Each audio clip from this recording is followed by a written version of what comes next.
Isang mapagpalang araw po sa ating lahat at welcome ulit dito sa ating channel, ang St. Teresa of Avila TV.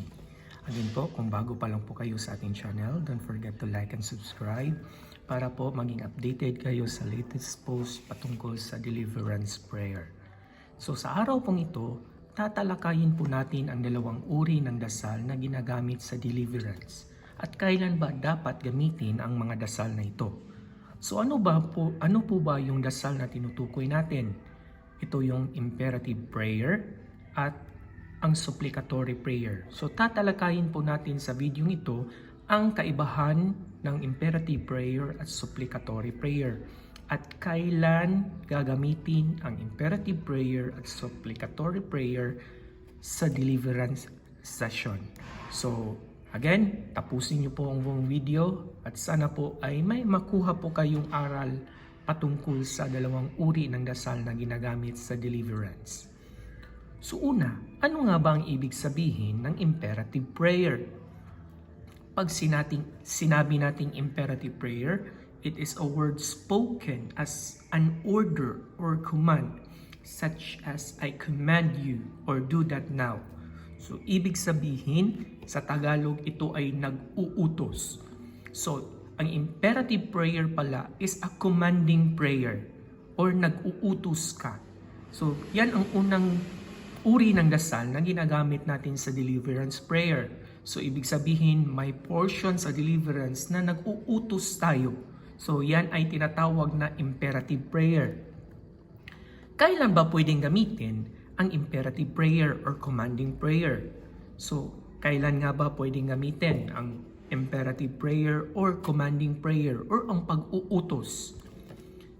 Gagamitin natin ang imperative prayer if meron tayong spiritual authority sa sarili natin, sa tao, sa bagay, or sa lugar. Again po, gagamitin natin ang commanding prayer or imperative prayer kung meron po tayong spiritual authority. So, tinalakay na po natin ang spiritual authority, kung ano ba ang spiritual authority sa nauna nating mga video. So, napakahalaga po talaga na alam po natin ang ating spiritual authority. No? Kasi napaka-particular po ng kaaway natin, lalo na sa spiritual battle, napaka-particular po nila sa tinatawag nating spiritual authority. No? So, dapat po nating tandaan, gagamitin po natin ang imperative prayer kung meron po tayong spiritual authority over the person, things, or place, or property. Kasi po, ang nangyayari po kasi sa imperative prayer, the battle is between you versus the evil. Ibig sabihin dahil ikaw ang nag-uutos, ibig sabihin ikaw ang kalaban mismo ng kaaway or ng ating pinapalayas. No? So, you, kasi sa prayer, ikaw yung nag-uutos na lumayas o umalis siya. So, the battle is between you and the evil. So, lagi po nating tandaan, kaya napaka-particular po ng kaaway when it comes to spiritual authority. Kasi ayaw po ng kaaway na inuutusan siya. Lalong-lalo na yung mga taong walang spiritual authority. So, pag meron po kayong spiritual authority, then you use the imperative prayer or commanding prayer. So again, tandaan po natin, the battle is between you versus the evil. So, klarong-klaro po yan mga kapatid. Halimbawa, sa deliverance prayer na nasa handbook ni Father Sikia, ito yung mababasa nating prayer or isang halimbawa ng deliverance prayer na nakalagay sa handbook. So, isa sa mga linya dyan sa prayer ay ito.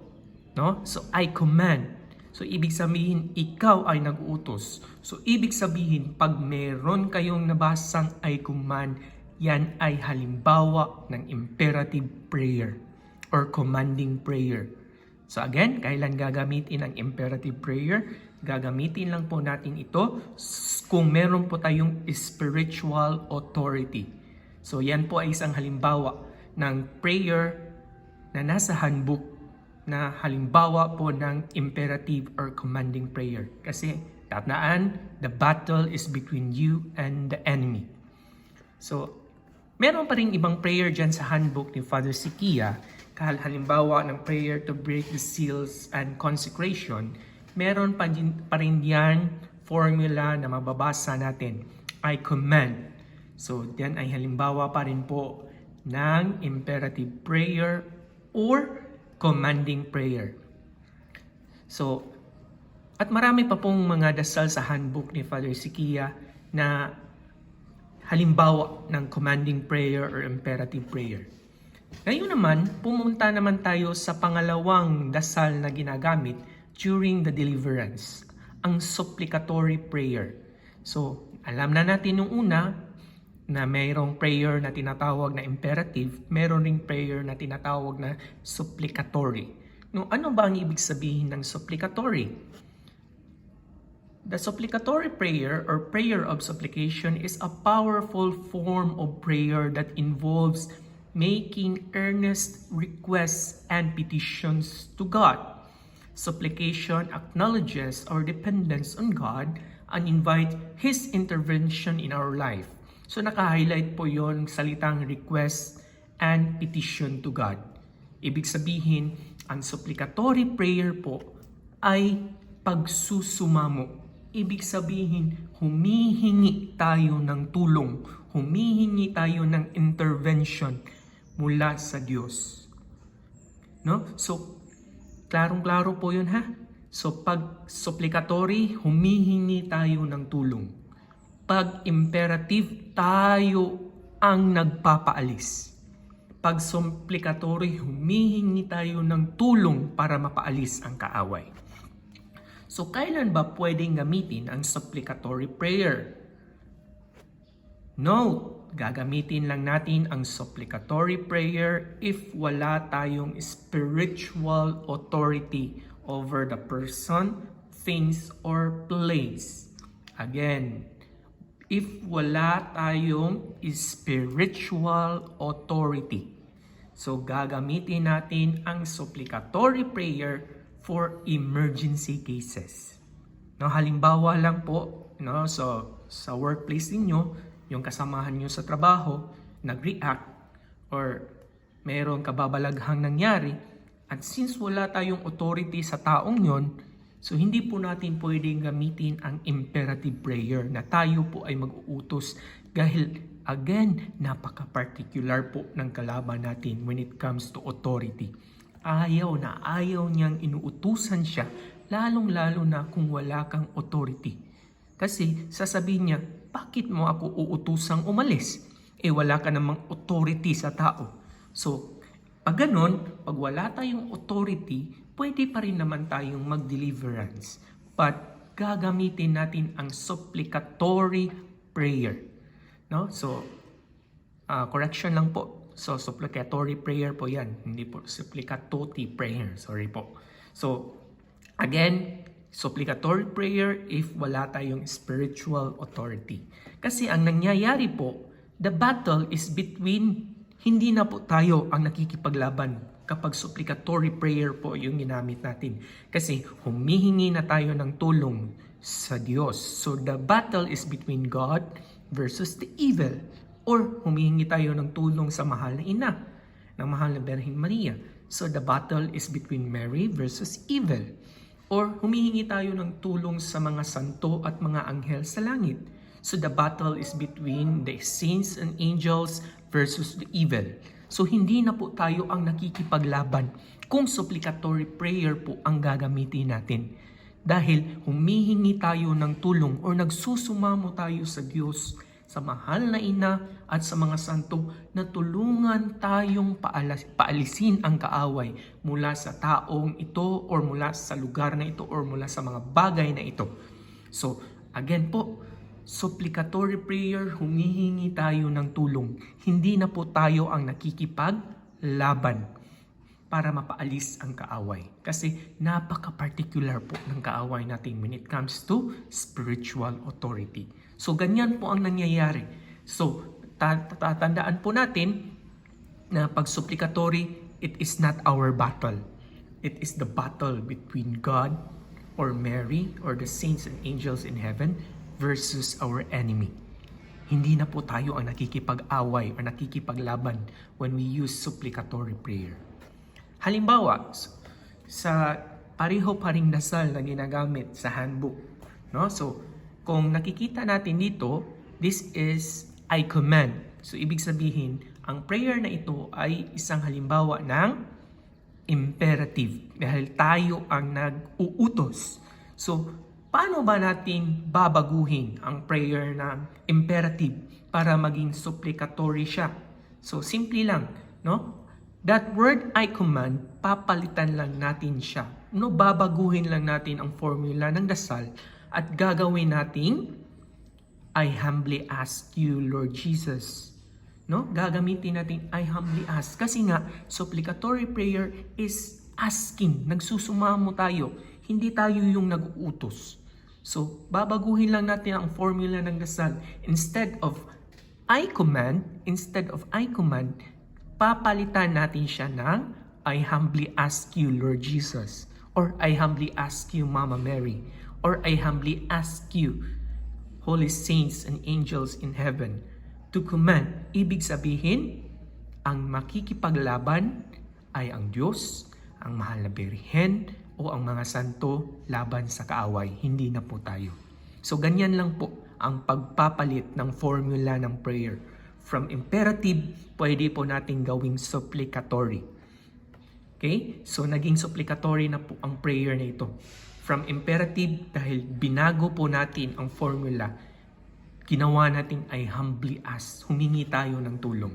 At the same rin po sa iba pang mga prayer na imperative in origin. So kung mababasa po ninyo yung mga ibang prayer sa handbook, kadalasan po sa prayer doon ay imperative, I command. But again, if emergency cases arise na kinakailangan nating tumulong, pwede naman po tayong tumulong. But tandaan po natin, gagamitin lang po natin ang supplicatory prayer. No? Hihingi tayo ng tulong mula sa Diyos, Mahal na Birhen, at mga santo at anghel sa langit. So, another example ng prayer. So, kapag nakita natin yan, I command, yan ay halimbawa ng imperative. No? So, imperative po yan. So, ito po yung prayer to break seal and consecration. But, babaguhin po natin ang formula from imperative, gagawin natin siyang supplicatory. Paano? Papalitan lang natin ang I command into I humbly ask you, Lord Jesus. Or I humbly ask you, Mama Mary, and saints and angels in heaven. So, from imperative, ang prayer ay naging supplicatory. So, tatandaan lang po natin for the generalization ng talakayan natin sa araw na ito. Again, mayroong dalawang uri ng prayers na ginagamit sa deliverance. Isa ay imperative prayer at ang isa naman ay ang supplicatory prayer. At ang kaibahan is simple lang. Imperative, gagamitin natin kung meron tayong spiritual authority sa tao, bagay, lugar, or property. Kung wala naman tayong authority, then we will use supplicatory prayer. So naway may natutunan po tayo sa videong ito patungkol sa dalawang uri ng prayer na ginagamit po sa deliverance. Again, imperative at supplicatory prayer, napakahalaga po na alam natin ang ating spiritual authority para hindi po tayo ma-retaliate kasi ayaw ng kaaway na inuutusan siya. So, disclaimers po ulit, lahat po ng mga tutorial na pinabahagi natin sa channel natin ay hindi po base sa ating experience, kundi base lang po sa mga natutunan natin mula sa ibang mga authorized deliverance ministers. No? So, atin lang pong binabahagi para mas marami pong makaalam. At sana po ay natulungan ko kayo sa videong ito na malinawan kung ano nga ba ang kaibahan ng imperative prayer at supplicatory prayer na ginagamit sa deliverance. So, credit po sa lahat ng mga rightful owners ng video, prayers at pictures na ginamit natin para sa talakayang ito. At of course, lahat po ng ito ay natutunan po natin mula sa punto por punto at sa exorcism cross group. No? So itong mga grupong ito, sila po yung masigasig na nagtuturo sa mga tao patungkol sa spiritual battle. So follow nyo po yung page nila at yung group kung maaari. Sumali kayo sa exorcism cross group, marami po kayong matututunan doon. So muli, ito po ang Saint Teresa of Avila TV. Again, don't forget to like and subscribe para updated po tayo sa mga videos patungkol po sa deliverance prayers at patungkol po sa mahal nating patrona kay si Santa Teresa ng Avila. So again, don't forget to subscribe at maraming salamat po at God bless us all at mabuhay po tayong lahat.